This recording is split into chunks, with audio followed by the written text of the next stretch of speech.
Bismillahirrahmanirrahim. Assalamualaikum warahmatullahi wabarakatuh. Perkenalkan, nama saya Nur Amalia dari Institut Agama Islam Negeri Parepare, Fakultas Ekonomi dan Bisnis Islam, Program Studi Akuntansi Syariah. Jadi, pada video kali ini saya akan menjelaskan mengenai ekonomi mikro dan makro. Baik, pertama saya akan membahas mengenai gambaran umum ekonomi. Ekonomi terbagi menjadi dua kata, yaitu oikos yang artinya rumah tangga dan nomus yang artinya peraturan. Jadi, ekonomi adalah rumah tangga aturan atau peraturan rumah tangga. Selanjutnya, perbedaan ekonomi mikro dan makro. Mikro ialah bagian dari ilmu ekonomi yang khusus mempelajari masalah ekonomi yang sifatnya individual. Sedangkan makro adalah bagian dari ilmu ekonomi yang khusus mempelajari ekonomi yang sifatnya umum. Contohnya inflasi, masalah bagi semua orang atau umum.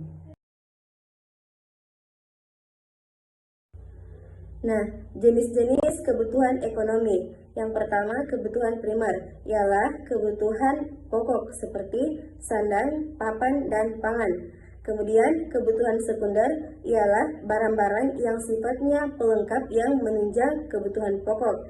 Dan yang terakhir, kebutuhan tersier ialah apabila kebutuhan sekunder terpenuhi seperti liburan. Nah, adapun kegiatan ekonomi yaitu yang pertama, produksi ialah mengolah atau mengubah bahan baku menjadi bahan setengah jadi. Kemudian distribusi ialah menyalurkan barang dari produsen ke konsumen. Dan yang terakhir, konsumsi ialah mengurangi atau menghabiskan nilai guna suatu barang. Nah, selanjutnya kita akan membahas mengenai permintaan.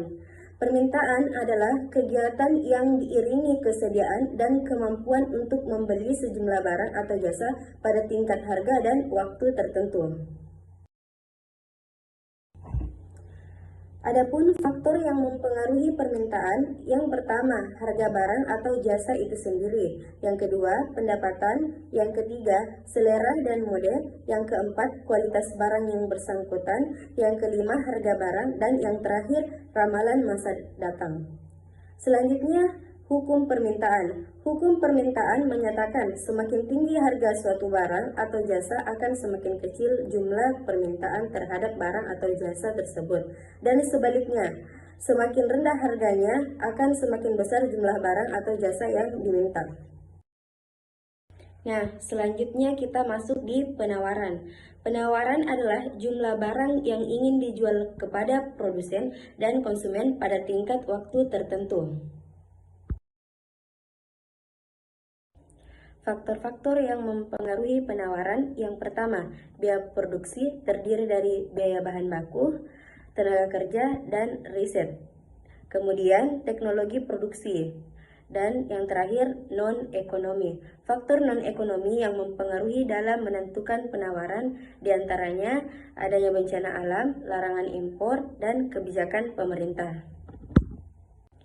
Adapun hukum permintaan, yaitu jika harga mengalami kenaikan, maka jumlah barang yang ditawarkan akan mengalami kenaikan. Dan sebaliknya, jika harga turun, maka jumlah barang yang ditawarkan akan sedikit. Selanjutnya, pasar. Pasar adalah tempat bertemunya antara pembeli dan penjual dan melakukan transaksi jual beli. Adapun syarat-syarat pasar, yang pertama harus ada penjual, pembeli, dan ada sesuatu yang diperjualbelikan. Dan adapun jenis-jenis pasar, yang pertama pasar harian. Pasar harian ialah pasar yang melakukan transaksinya setiap hari. Kemudian ada pasar mingguan, ialah pasar yang melakukan transaksinya maksimal 6 kali dalam seminggu. Kemudian pasar bulanan adalah pasar yang melakukan transaksinya 1 kali dalam seminggu. Ada segmenti yang ingin dituju seperti gaji pensiunan tanggal 1, 8, dan 9. Kemudian pasar tahunan. Pasar tahunan ialah pasar yang melakukan transaksinya satu kali dalam satu bulan, seperti Ramadan, hari lahir, misalkan hari lahir kota, dan sebagainya. Kemudian pasar temporer. Pasar temporer ialah pasar yang melakukan transaksinya tidak tentu, bisa satu kali dalam setahun atau bahkan 2 tahun dalam 2 tahun sekali. Contohnya pasar malam. Selanjutnya, saya akan membahas mengenai uang. Uang adalah alat pembayaran yang sah yang dapat diterima secara umum. Adapun fungsi uang, yang pertama alat membayar, yang kedua alat ukur, dan yang ketiga alat penyampaian nilai. Adapun jenis-jenis uang. Yang pertama, uang kartal. Uang kartal adalah uang yang digunakan sehari-hari. Kemudian yang kedua, uang giral. Uang giral adalah uang yang dikeluarkan oleh bank umum berupa surat-surat berharga. Di negara-negara yang telah maju perekonomiannya, banyak yang menggunakan uang giral sebagai alat pembayaran. Nah, selanjutnya kita beralih ke perekonomian 3 sektor. Perekonomian 3 sektor ialah di mana pelaku ekonominya ada 3, yaitu yang pertama pemerintah, yang kedua masyarakat, dan yang ketiga perusahaan. Adapun penerimaan keuangan negara, yang pertama pajak. Pajak ialah iuran wajib masyarakat kepada pemerintah dan pemerintah berhak memaksa, seperti pajak pertambahan nilai atau biasa disingkat dengan PPN dan pajak penghasilan atau biasa disingkat dengan PPH. Yang kedua, penerimaan negara bukan pajak, seperti laba badan keuangan milik negara atau biasa disingkat dengan laba BUMN. Kemudian yang ketiga, hibah. Hibah yaitu pendapatan sukarela atau pendapatan hadiah dari luar negeri. Nah, pendapatan nasional. Pendapatan nasional adalah pendapatan seluruh rumah tangga keluarga dalam 1 tahun. Adapun tujuan penghitung pendapatan nasional. Yang pertama, untuk mengukur pertumbuhan ekonomi. Yang kedua, untuk membandingkan kemajuan antar negara. Yang ketiga, untuk mengetahui struktur perekonomian suatu negara. Yang keempat, menjadi landasan perumusan kebijakan pemerintah. Yang kelima, untuk menentukan besarnya kontribusi sebagai sektor perekonomian. Yang keenam, mendapatkan informasi tingkat kemakmuran masyarakat. Dan yang terakhir, membantu pemerintah untuk melakukan evaluasi mengukur perubahan yang terjadi.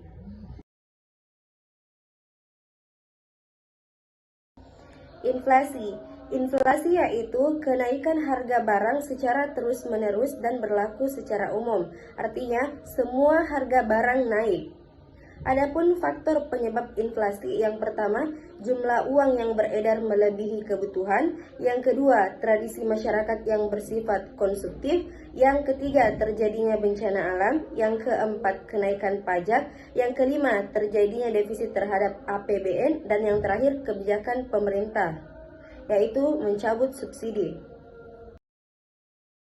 Nah, pembahasan terakhir kita yaitu pengangguran. Pengangguran ialah angkatan kerja yang tidak terserat lapangan pekerjaan.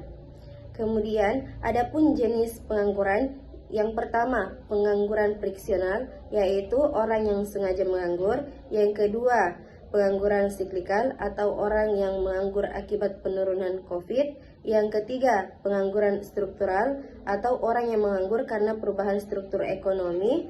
Yang keempat, pengangguran teknologi ialah pengangguran yang disebabkan teknologi baru. Yang kelima, setengah menganggur ialah orang yang bekerja di bawah 7 jam per hari.